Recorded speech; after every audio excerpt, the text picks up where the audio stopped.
my back yesterday. Of course, golfing. Not sure what happened, if anybody's good with anatomy or health. And I was doing a swing, and when I came up, something in my upper back left shoulder popped. I don't know what it is. And now every time I breathe in heavily or try to do a swing in golf, my back hurts. I don't know what I can do to fix it. I've just been taking Advil and putting ice on it, but maybe a heating pad would help more.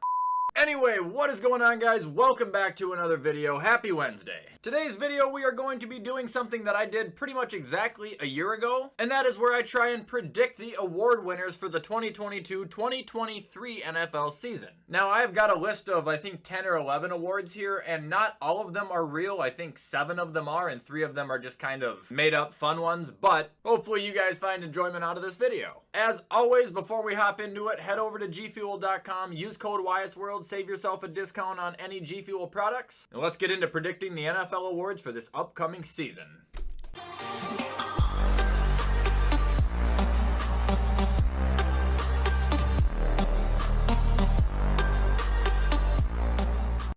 Alright, so if I have a good enough memory, last year we actually started with the MVP and ended with something else, but we will do it opposite now and end with the MVP this year. So we are going to start from the bottom of my list, and that is with the Breakout Player of the Year, Jerry Jeudy. There's no doubt in my mind he's going to win this award. I am so certain of it. I would literally bet money on it. We know he's great. We know his team is good. They just got the missing piece they needed. That entire team is going to go off. Now, realistically, I could probably throw Javonte Williams on here, and I probably could throw Courtland Sutton on here, but I feel like everybody already knows how good Javonte Williams is going to be, and we've seen how good Courtland Sutton is years ago. Jerry is still fresh, and a lot of people are writing him off, and I think you're fucking dumb for doing it, and this year you're going to see it. Alright, and moving on, we got the Comeback Player of the Year. Now, I've had to throw a couple of names around here because I'm not sure if one guy is gonna play. So, if he plays, there is no suspension. My pick for the Comeback Player of the Year is Deshaun Watson. He has all the tools, he has all the necessities, he has everything he needs in Cleveland for success. He was great in Houston, he will be amazing when or if he gets to play in Cleveland. However, I'm not going to bet on a guy who's in as much shit as he is. So with Watson out of the picture, my new contestants for the Comeback Player of the Year is either Derrick Henry or Michael Thomas. And if I had to pick one, it would be Derrick Henry. There's a little bit of a quarterback mess going on there, at least it seems like. The receivers aren't that great, but they're in a division where they can easily win. They're going to do the surest thing they can, run the ball. Derrick Henry is going to get a lot of action, therefore I see him winning the award. Just my guess though. Derrick Henry, Comeback Player of the Year. Moving on, we will go to the Most Improved Team Award. Broncos, Jets, Lions. One of those three. I know this isn't a real award either, but I mean, I'm just saying through my eyes, I think all these teams are going to make massive leaps. But the team that I would have to pick for being the most improved is going to be the Denver Broncos. Seriously, I think they just have way too many tools right now to not be good. They're kind of looking like a miniature Rams.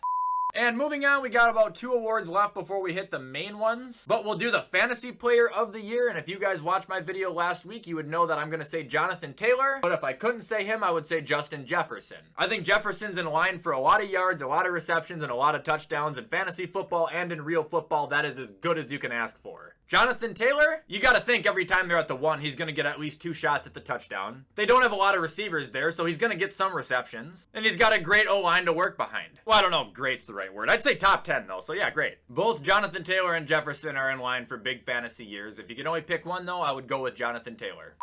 Alright, and next award was gonna be Coach of the Year, but I altered it because Coach of the Year is just almost insane to even try and comprehend an answer when you haven't seen a game. Every team looks different. Every division looks different. So I'm turning Coach of the Year into biggest flop of the year. And yeah, this is going to get me some dislikes, but what team do I think is not going to do what they're expected to this year? What team do I think is going to basically shit the bed? Well, a lot of you guys are going to say, what the fuck is my problem? But the Cardinals, I don't think they're going to be good. I don't think they're going to be really like ass, but I think they're going to be like a 7-8 win team maximum. I just feel like they play in a hard division. I feel like there's a lot of divide going in that locker room right now, especially between Kyler Murray and the front office. Seems like last year when they started losing, they just kind of started playing worse too. I don't know. Like I said, I don't think they're doomed, but I don't think that they're going to have nearly as good of a year as people are expecting, and I do not think they're going to make the playoffs.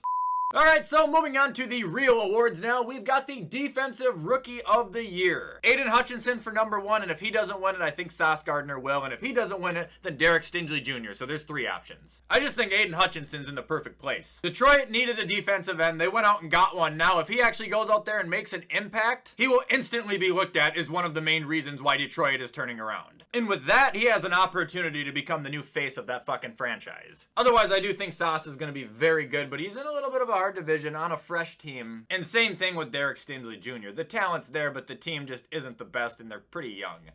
Moving on, we got the Offensive Rookie of the Year, and this one I feel like I'm gonna be kind of alone on. Drake London. Atlanta really needed a receiver, especially after Calvin Ridley's, incident. So they went out and got one. So the vision I have is, Patterson in the backfield, you got Pitts, and then you got Drake London and whoever the other fucking 3 no-name guys are. Patterson's going to serve as either a running back or a distraction. Kyle Pitts, I think, is going to have a lot of attention on him. And to me, it just seems like Drake London is going to have a lot of open opportunities. And if Mariota can connect with him, he's in line for a huge year. Another reason why I'm so certain that Kyle Pitts is going to have, possibly 2 guys on him, maybe even 3 at times, is because if you don't, he's going to catch the fucking ball. So they're going to have to make a game plan around Kyle Pitts. Once again, circling back to my vision of Drake London having glorious amounts of opportunity.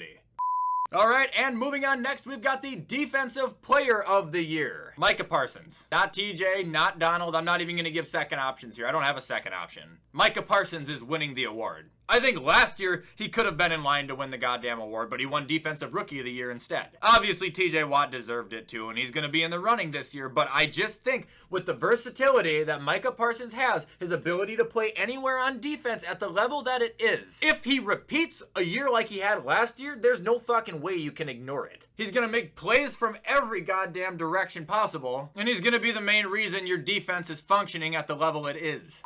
Next award, second to last award, Offensive Player of the Year. Justin Jefferson or Austin Eckler. I've been preaching Jefferson nonstop for months now, and I don't think I'm in the wrong, and I don't think I'm biased for doing it. He is legitimately great. Unfortunately, MVP is more of a quarterback's award. That's why I have him where he is. But if he doesn't win it, I think Austin Eckler will, because he should have won it last year. Okay, no. Cooper Kupp most definitely should have won it last year. But if he doesn't get hurt and they continue to use Eckler like they did last year and he repeats the same amount of production he had, it's going to be really hard to not give him the award. Guy had like 20 touchdowns, man. It was fucked. And moving on to the final award, the almighty Most Valuable Player MVP. I have 5 names. I'm going to give them to you in order from 5 to 1. 5 meaning, least likely of them, 1 being the most likely. And you guys know who number 1 is, so we'll just wait it out. Number 5, Tom Brady. Number 4, Derrick Henry. He has an opportunity. If he carries the Titans all the way to the playoffs and even wins them a playoff game, with Tannehill having a year like he had last year, I would say he has a really good shot to win that award. Number 3, Russell Wilson. I think he's going to be the successor there. Number 2, Joe Burrow. Just expect big things out of him. He's my guy. And obviously, number 1, my pick, Josh Allen. Just like Brady, he's been in contention the last couple years now. It's not a wrong idea to pick him. I could be called biased for it, but I legitimately think that they're going to win the Super Bowl this year. You guys don't understand it. If Josh plays like he has been the last 2 seasons and they win a ring, there's no fucking way in hell he doesn't win the award. It's the only knock Buffalo has. It's the only knock Josh has. He can't win the big one. Well, once he does, all that shit goes out the door. Alright guys, and that is going to be it for me predicting the 2022-2023 NFL season awards. If you guys like this video, you already know what to do. Comment, like, subscribe, turn that bell on. I do my absolute best to post every single day. Don't forget, if you guys want a chance to win a free football jersey, follow my Twitter and tweet at me, #WyattzWorldJersey, and you'll get a chance to win it. With everything I just said though guys, I'm going to hop off and get this shit edited so you can watch it on time. I hope you all have a fantastic rest of your Wednesday, and as always, I will see you in the next video.